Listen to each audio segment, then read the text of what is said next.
Assalamualaikum warahmatullahi wabarakatuh. Waalaikumsalam warahmatullahi wabarakatuh. Alhamdulillah teman-teman semua yang ada di rumah ketemu lagi dengan kita semua di podcast Alternatif. Hari ini kita mau diskusi bareng nih, ngobrol-ngobrol santai, sharing-sharing berfaedah bersama Kakak Faris. Ada Kak Rifki, ada Mas Iqbal, Kak Iqbal ya. Baik, teman-teman semua sudah siap? Nah, Siap. Pada kesempatan kali ini ada hal yang menarik sekali nih. Beberapa waktu yang lalu itu ya, ada kondisi-kondisi viral. Ada wasit gitu kan ya. Wasit. Kasihan ini ya. Wasit itu yang mimpin pertandingan bola adik-adik biasanya ya. Nah, itu akun IG-nya bisa hilang. Gara-gara banyak dihujat dan di-report sama para supporter atau netizen Indonesia. Beberapa waktu yang lalu juga ada pengusaha Indonesia yang punya klub sepak bola, Como FC, ya kan? Oh iya. Pengen banget nih orang Indonesia, netizen Indonesia tuh pengen ada salah satu pemain naturalisasi pemain keturunan Indonesia yang main di Como. Tapi nggak diterima tuh sama Komonya ya. Dihujat lagi netizen, netizen menghujat lagi. akun Como. IG-nya ya, akun Como gitu ya. Nah, ada pemain timnas Indonesia mainnya kurang bagus, dihujat lagi sama netizen. Gitu. Enggak tuh? Nah, sebenarnya, dalam sepak bola itu apa sih yang ingin dicapai dalam permainan bola itu? Nah, kita tanya pada ahlinya. Pakarnya. Baik, gimana Mas Faris? Salah alamat ini. Gimana Kak Rifki? Sebenarnya dalam sepak bola itu apa sih yang mau diraih atau olahraga macam apa sebenarnya sepak bola ini? Tipsnya Pak, Kok tips? biar menang. Sebagai pakar Kalau olahraga ini. tujuan pasti kemenangan dong. Oh, itu games, berarti games. Games. Apalagi dalam ranah kompetisi. Ya. Dan yang sedang kita bicarakan kan level timnas gitu kayaknya. Dimana prestisnya tuh tinggi banget. Oh, prestis itu Prestis apa? apa? Itu mobil itu. Prestasi bukan? Kok jadi mobil sih? Prestis itu apa sih? Merek Ya, prestis. Pre, kebanggaan. pre itu sebelum. kebanggaan. Sebelum Pre. Kita butuh barisan guys. Iya, prestis itu apa? Kebanggaan. Ya, pencapaian, kebanggaan dan sebagainya lah ya gitu ya. Oke. Prestasi. Ya, itulah. Terus. Apalagi level timnas di mana memang Iya. puncak dari kan semua orang ya, kalau kita bicara masalah wilayah ya, ada yang dukung Bandung, ada yang dukung Persija. Ini level timnas, semua orang semua di wilayah Indonesia. tersebut pasti mendukung. Pasti yang dituju yaitu kemenangan, apalagi kompetisi. Kompetisi ya, kompetisi games, maka yang dituju ya kemenangan. Jadi mau nggak mau harus menang gitu. gitu. Pengennya. Karena yang mana Tapi harus suportif. iya. Nah, itu kan games ya, games dan pengen menang. Tapi kan di dalamnya ini kan unsur-unsur olahraganya dapat nggak sebenarnya Kak Rifki? Udah Sehat nggak sih sepak bola itu? capek banget itu mah. Sampai ya. Dapat. Ya kan ada Ada apa aja tuh kegiatan olahraga? namanya sepak bola juga berbanyak orang. Banyakan. Ada apa namanya? Berkelompok, Kok bertim, tenggang rasa sih apa? toleransi, Teamwork. Ada teamwork terus teamwork, terus ada olahraga nanti kejujuran, suportif. itu juga lah, terus daya tahan jantung paru, kemudian kardio. ada fleksibilitas dari segi-segi komponen kebugaran jasmani itu di sepak bola tuh Ada semua. dapat Dapat semua. Jadi memang selain games itu juga memang memenuhi kebutuhan ada yang namanya olahraga komponen kebugaran jasmani. kebugaran jasmani. Jadi emang bikin sehat tuh bener ya. Nah, jadi emang sepak bola itu selain dia bikin sehat, ini juga ngelatih kelincahan ya. Ada kelincahan, Skill, agility juga. ya. Terus kemudian di sepak bola juga tadi ya, ini games. Ini games, jadi sehingga ada kompetisi di sana, ada pencapaian yang harus dituju, goalsnya apa gitu ya. Nah, jadi memang sepak bola ini adalah sebuah hal yang istimewa, sebenarnya kegiatan yang istimewa ya Kak Rifki ya. Sebagai mantan pemain bola nasional, legenda Indonesia, bagaimana? Tidak nasional. Apa nih? Ya, pendapat Mas Rifki atau Kak Rifki melihat ini netizen itu kok menghujat pemain, Iya, katanya ya. mainnya jelek itu gimana? Emang jelek menurut Mas Enggak Rifki? sih. Enggak. Intinya kalau kami lihat ya sebagai Pengamat. saja, kadang berlebihan kayak Yogi ya. Gulu gitu. Ketika menang, disanjungnya luar biasa. Terus mana nih kemarin Argentina nih lawan lagi nih sama King Indo gitu. Sok-sokan gitu. Ketika kalah tuh dihujat habis-habisan tuh. Bisa main gak sih? Terus ya keluar kata-kata yang gak senang gitu Mas Faris ya. Ya kaki 4 ya, kaki 5 gitu dah. Ada kaki 5 hewan ya. Pedagang. Pedagang ya. Itu bukan hewan, Mas. Ada malah gak kepikiran ke sana. Iya. Kak Yugi, Kak Iqbal, Kak Faris kalau lihat di Instagram gitu. Iya. Komen-komenan teman-teman netizen tuh saya rasa berlebihan gitu Kak Yugi menanggapi sebuah games tadi ya. Ketika bagus dipuji luar biasa, nggak karuan gitu ya. Ketika kalah, padahal kan ya wajar saja ya. Namanya permainan pasti ada kalah menang gitu. Terus dihujat habis-habisan, bahkan sampai di report dan lain sebagainya, nyari kesalahan, nyari wasit, nyari pemain musuhnya, wasit yang salah, kalau enggak pemain musuh yang curang ya. Iya, kalau enggak memang pemain kita yang ampas gitu kan.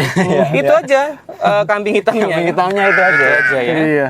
Nah, padahal kalau sebagai mantan pemain bola gitu Mas Rifki, tapi sekarang masih aktif juga walaupun sudah tidak aktif di liga internasional ya teman-teman ya. Gimana Kak Rifki sebagai pemain bola melihat kondisi supporter dan netizen yang kayak gini tuh, apa yang pengen Mas Rifki sampaikan sebenarnya sebagai apa yang mau diperbaiki di teman-teman timnas netizen ini? kita perlu belajar adab. Itu benar. Saya juga. Benar, etika, Semua ya. istilahnya. Iya benar Kak Iqbal. Kita belajar etika, apalagi bermedia sosial ya. Di mana tangan kita itu sangat leluasa, mau ngomen apa aja bebas ya. Ya kita belajar apa ya? Menjadi pertengahan aja lah. Timnas main ya kita timnas main nih. Ya semoga menang gitu lah. Ya pertengahan aja biasa-biasa aja. Sedang-sedang aja lah. Sedang aja. Terus ya kalau ada pemain yang Bagus support. Ya support. Kalau ketika ada pemain yang kurang maksimal di pertandingan ya disemangati, semangat guys. Ya namanya juga ya games dan kondisi manusia kadang naik kadang turun. Dan ini juga perkara dunia gitu loh. Perkara dunia. Kalah menang biasa lah. Iya, jangan jadi kayak wah, perkara yang amat penting sekali gitu ya. Padahal ini kan ya games hiburan ya sebenarnya. Ini apa maksudnya Kak? gatel ya, Pak. Tujuannya kan memang olahraga, tujuannya memang bahagia gitu ya. Iya, betul. Hiburan. Jadi apa? Salah tujuan kan akhirnya. Iya, dan banyak akhirnya komentator-komentator abal-abal muncul gitu kan. Iya kan? Komentator amatiran yang mungkin dia sendiri kalau dikasih bola nggak bisa nendang gitu ya. Ngegiring bola nggak bisa itu. Ya, bahkan nendang bola malah nendang orang gitu, gitu ya. Ya, kadang, tapi komentar ke pemain itu paling pemain legenda dunia kayaknya dia udah melebihi Cristiano Ronaldo dan Lionel Messi kayaknya. Tadi ya kita semua ya Kak Rifki ya semua untuk perlu yang belajar adab tadi ya. Betul. Etika. Betul. Jadi harus adik-adik di rumah, teman-teman yang remaja itu ya harus ya kalau suka bola atau suka yang lainnya atau menghadapi misalnya isu-isu tentang kaum muslimin ya, tentang Palestina, tentang apa ya harus hati-hati. Tidak mudah menghujat sana sini. Kadang Palestina nanti pemerintah kurang apa, pemerintah kita yang dihujat. Oh, presiden ini tidak tahu diri. Oh, nanti menteri ini tidak tahu apa ini. Apa ini? Hidup bagaimana nih? Kok senang sekali menghujat kita itu ya. Betul. Nah, mengenai menghujat nih Kak Iqbal, ini menarik nih. Kan bukan hanya pemain bola yang dihujat nih. Bukan hanya wasitnya juga dihujat gitu. Siapa ya. kayaknya? Pelatihnya juga dihujat. Kan kita pelatihnya dari Korea itu ya. Kim Jong Un kan kalau Bukan. Kim Jong Un ya. Suronto apa ya? Siapa? STY. STY apa itu? Santai bae gitu. Sintayong. Tayong. Oh, Sintayong. Itu dihujat juga gitu. Terus kemarin ada ustadz yang blunder dan sebagainya dihujat lagi ustadz kita. Apalagi pemerintah sering dihujat sama Pokoknya lihat kesalahan hujat gitu kan. Dirinya sendiri dihujat sama diri sendiri.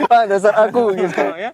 Nah, ini gimana Kak Iqbal ya? Kok kita tuh ini ya mudah sekali menghujat, merendahkan orang lain apalagi sama muslim. Dalam Islam bagaimana? Boleh nggak menghujat-hujat sama muslim begini Kak Iqbal? Iya, tentunya jelas ya, perkara yang logis ya, juga dalam Islam tentu dilarang, dan ini yakin di agama lain juga nggak baik ya seperti ini gitu.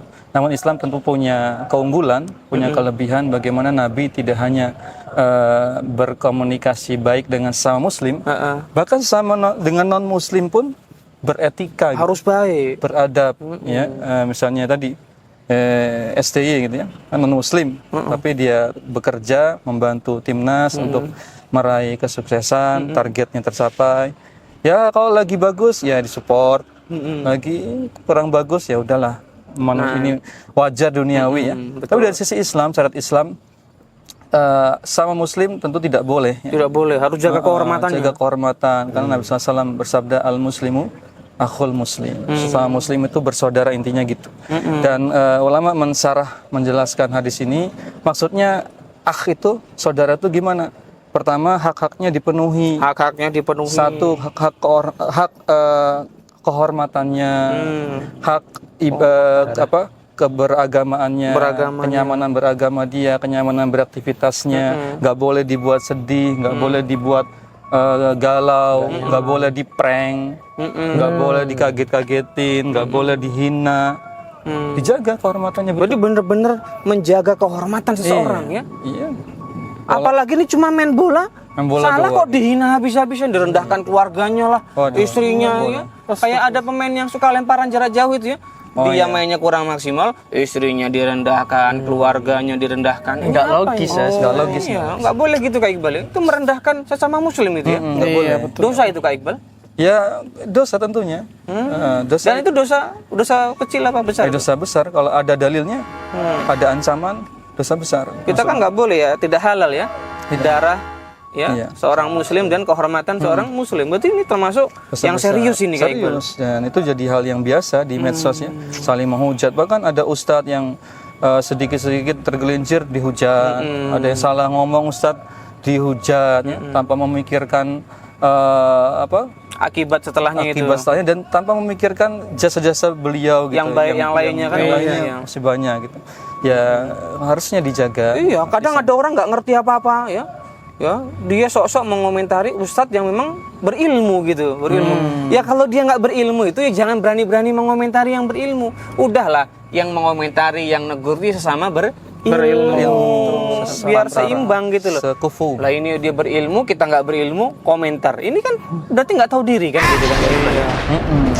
Ya kalau mau nasihatin boleh, tapi kalau menghujat kan berarti nggak tahu diri. Nggak tahu diri tuh. Betul. Itu kan malah merendahkan kehormatannya, menghina. Nah, tadi betul kata Kak Iqbal, berarti clear nggak boleh Kak Iqbal. Boleh, kecuali sifatnya kritik ya atau nasihat. Yang ilmiah gitu. Tadi misalnya ini ngelemparnya ini sudutnya kurang 30 derajat. Jadi kurang 0,5 derajat. Ini kurang nih latihannya, kayaknya kakinya keram misalnya. Nah itu ilmiah ya nggak apa-apa, kritik gitu. Tapi jangan personal gitu. Jangan personal. Ini kayaknya agak egois dikit nih. Iya, nanti lebih teamwork lagi. Boleh ya itu kayak gitu? itu boleh. Teamwork, lebih kerjasama gitu misalnya. Nggak apa-apa. Kayak ada misalnya guru kita atau ustadz tergelincir gitu ya. Iya, boleh. Dia maksudnya kita kalau mau kasih nasihat ya boleh-boleh aja. Boleh-boleh aja asal punya ilmunya. Kalau nggak punya ilmunya apa yang mau dinasihatin kan? Disampaikan juga dengan adab yang baik. Betul gitu. ya.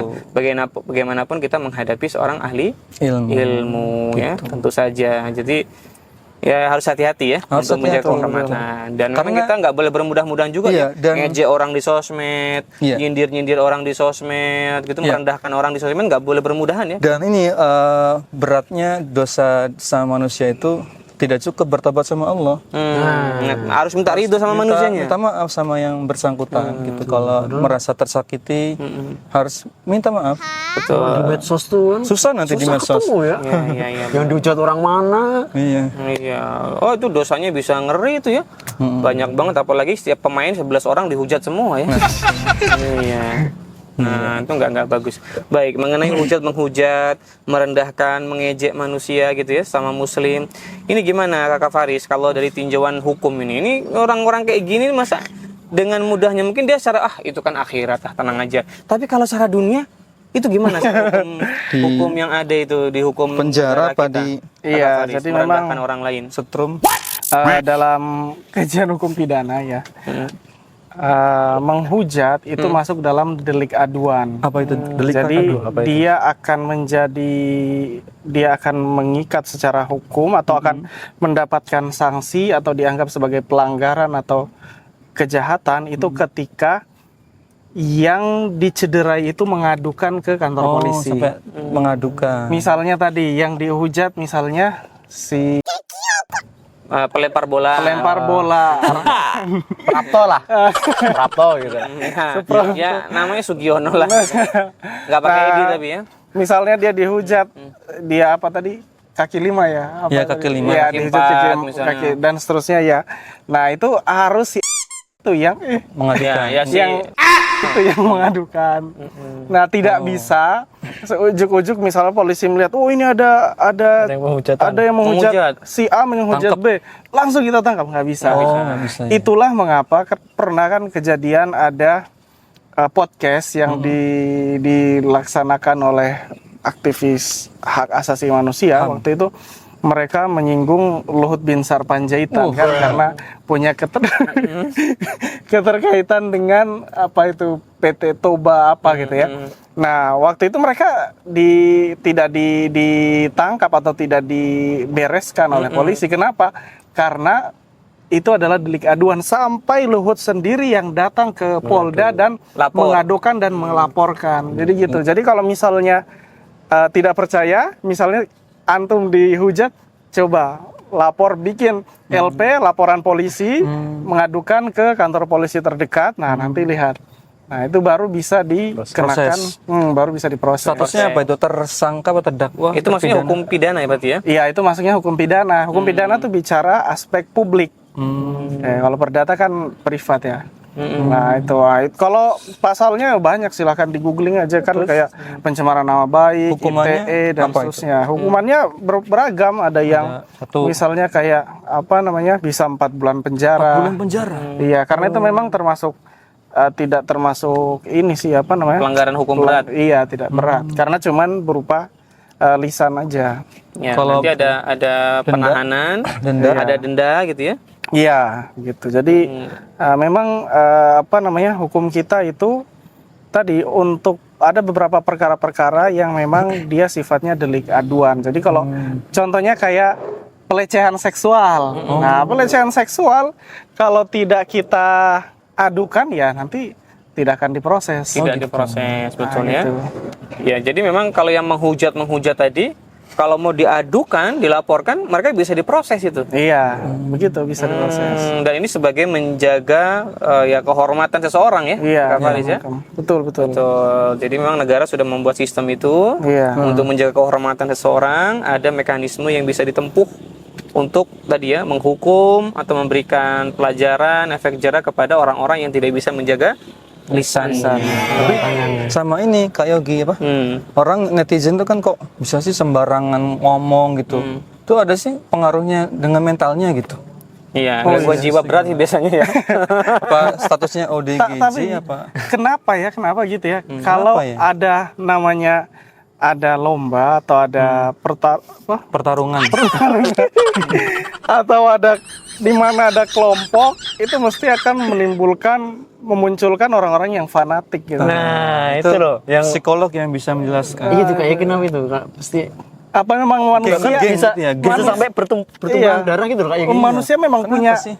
punya keinginan untuk menjadi fanatik apa? Fanatik sek. Ya, fanatisme identitas kelompok ya. Manusia punya identitas kelompok. Maka Faris ya, makanya itu ada bangsa, ada suku dari zaman Nabi udah ada.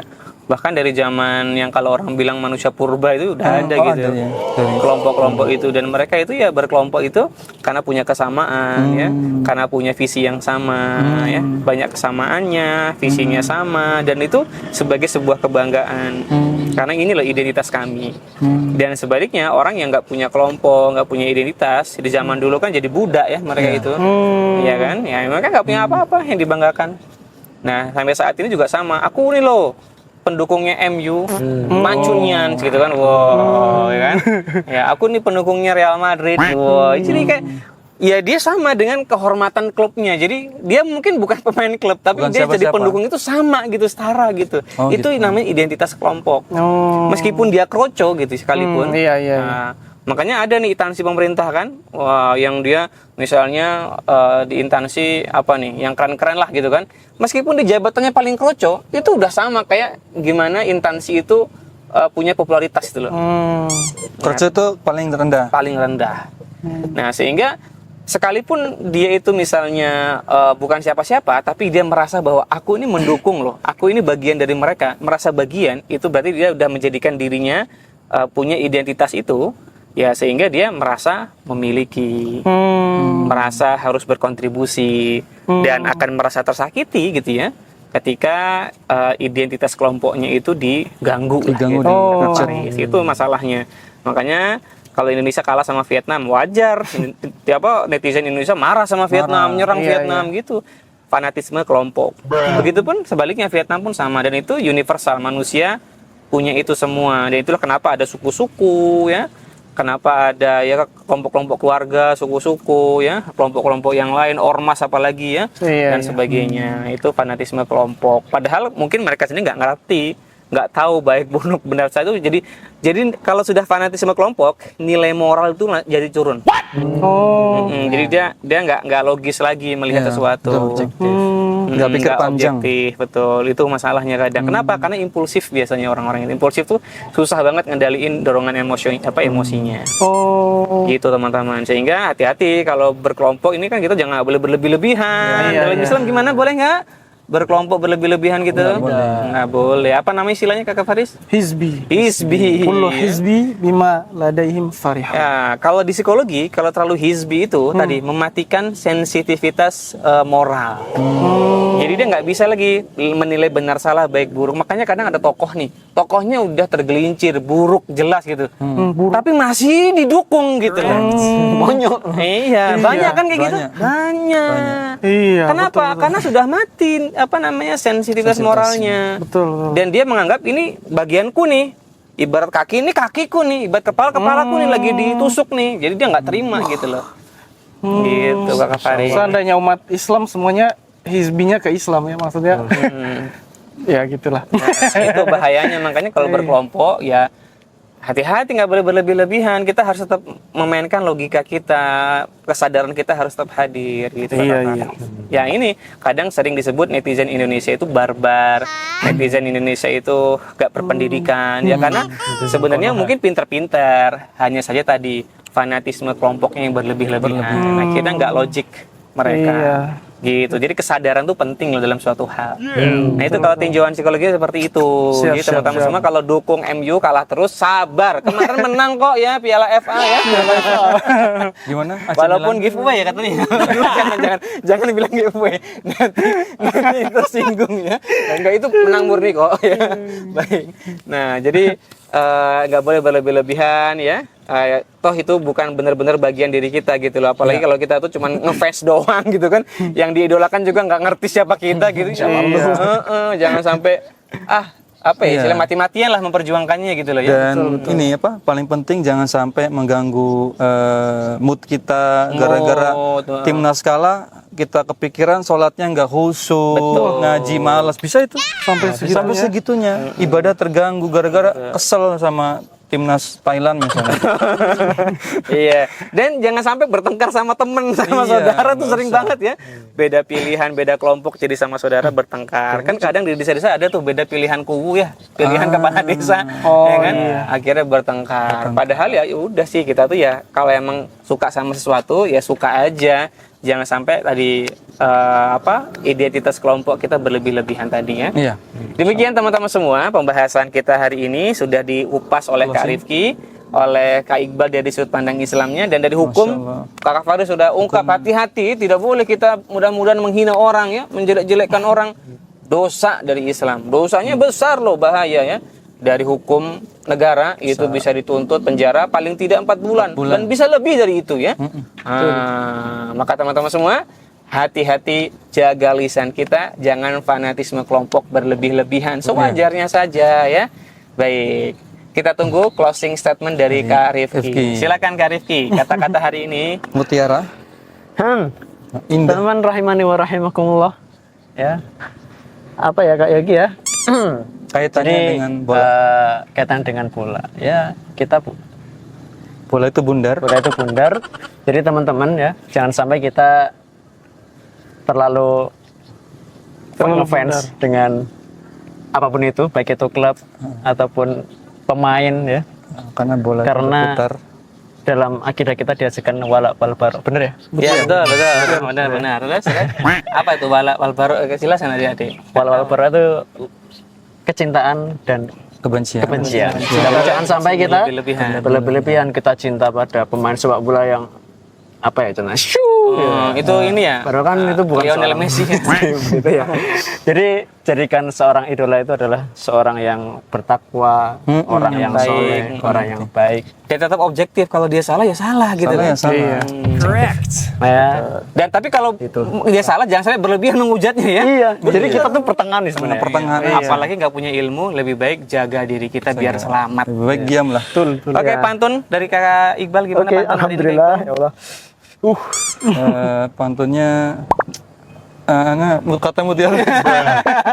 Ya, pantunnya adalah jika ada sumur di ladang, bolehlah kita menumpang makan. Ya. Jika ada umur panjang, bolehlah kita makan-makan bareng-bareng. Ya. Baik teman-teman semua, sampai ketemu lagi di podcast Alternatif. Dadah. Memulai usaha fried chicken kini semakin mudah dan praktis dengan produk dari Juragan Tepung. Tidak hanya sekedar tepung biasa, Juragan Tepung menawarkan bumbu dan tepung kualitas premium yang terbuat dari rempah pilihan. Keunikan dari produk ini terletak pada kemudahan penggunaannya, di mana Anda tidak perlu menambahkan bahan apapun lagi untuk menciptakan hasil gorengan yang kriuk, keriting, dan tahan lama.